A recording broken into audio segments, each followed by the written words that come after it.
Nothing compares to the extraordinary relationship a small child has with an animal.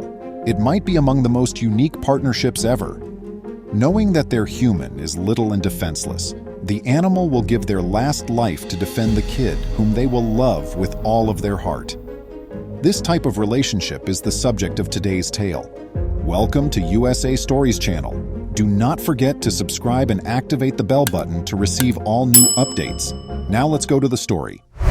Lisa's parents passed away when she was a newborn. The only person remaining in her life was her father's mother, who was an off-grid homesteader. Lisa's grandma, Nan, was delighted to take her in. It was the same home her father had grown up in. A part of her son and the daughter-in-law, whom she had loved as her own, were living with Nan, who loved the young girl very much. Therefore, if Nan had the authority to grant it, there wasn't anything that Lisa could not receive.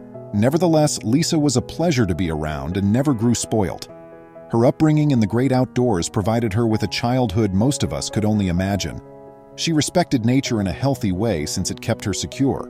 However, she never refused to assist an animal in need. She once came upon a wounded bird with a broken wing.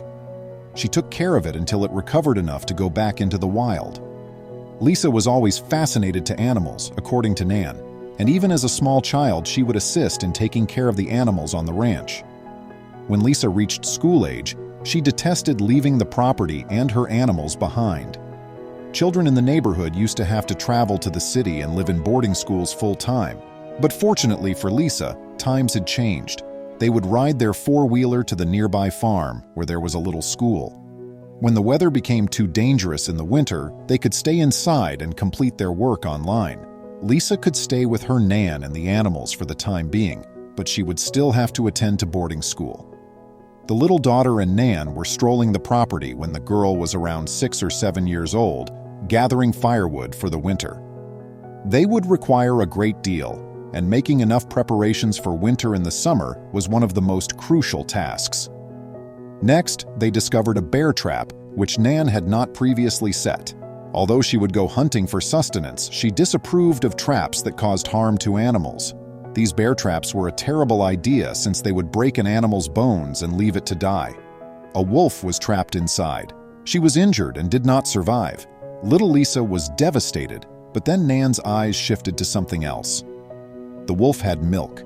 There were infants out there waiting for their mother, who would never return. Lisa pleaded with her grandmother to locate and tend to the pups in the woods. Though Nan was concerned that they would not survive either, she still intended to look for them. Although she knew it would make Lisa even more vulnerable, she was unable to stop it. She was familiar enough with her granddaughter to understand that she would never simply return home. They looked all about and tried to get the puppies to come out by calling to the wolves. At last, they detected faint whimpers. 3 tiny wolves emerged from the den. Even though they must have recognized it wasn't their mother calling, their hunger drove them to venture outside. Nan saw that the puppies weren't very little. They might have a chance if they could get them to eat. Nan took up one of the wolf babies. The other 2 puppies were then taken home by Mom after she had picked them up herself. When they got home, they chopped some beef and placed the puppies in a box with some blankets. Lisa fed them by hand as she sat with them. They weren't sure how to consume the unfamiliar meat at first, but soon their instincts and hunger took over, and they gobbled the stuff down. Lisa would feed them several times a day after that, and they adored her. Every time they spotted her, they licked and crawled all over her. Although the young puppies loved Lisa, they were still untamed creatures. They weren't pets, as Nan had warned her. The wolves needed to learn how to live independently from them.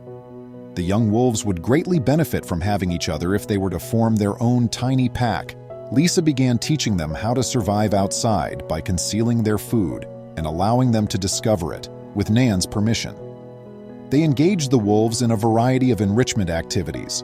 When they were first puppies, Nan and Lisa would only walk them when they could spend time with them.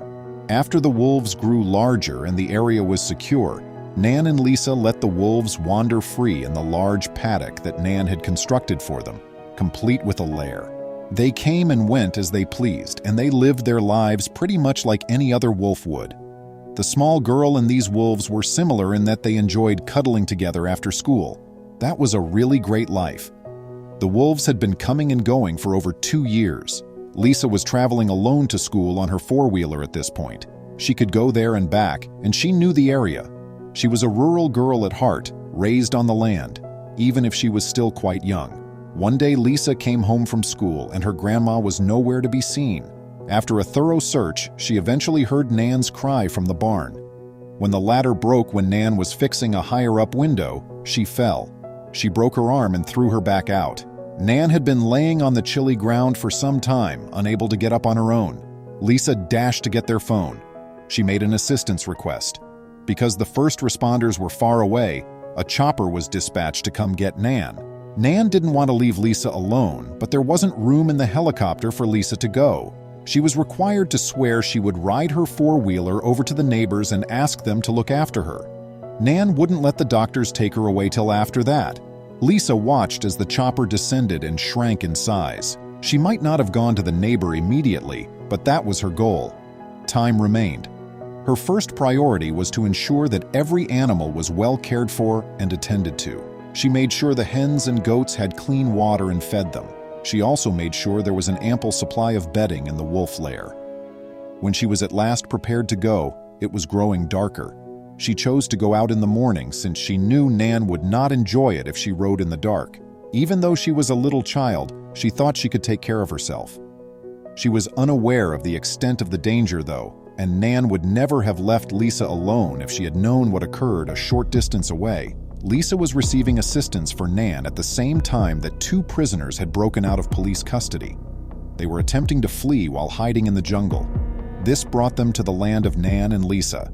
They had crept inside the barn during the night and were hiding there. As dawn broke, Lisa bumped into them while heading to her four-wheeler so she could fulfill her vow to Nan. The young child cried out in pain as they snatched her, but for miles around, no one was home. The inmates weren't taking any risks, but the police search was too far away to hear her cries. They made threats with a pistol in an attempt to silence her. They were more than eager to injure her, regardless of her age, if she was the only thing preventing them from being free. They were unaware, though, that she had some backup plans of her own. The three wolves suddenly appeared in front of the men, while growls were heard behind them. They were like full-blown wolves now, but they were always so lovely to Lisa. The wolves pursued the guys after they abandoned the girl and attempted to flee. They held on till Lisa gave them a call again. She summoned emergency services once more, and when they arrived to take up the two prisoners, they were covered in bruises and blood. The cops made sure Lisa got to the neighbors this time. She remained there until Nan could return home, at which point the mother, the daughter, and their pack of wolves could all be reunited. I appreciate you seeing. Come back soon for more motivational tales. Please remember to subscribe to our channel, give us a thumbs up, and turn on the notification bell so you won't miss any of our videos. If you enjoyed the tale, the next video that plays on your screen will probably move you too.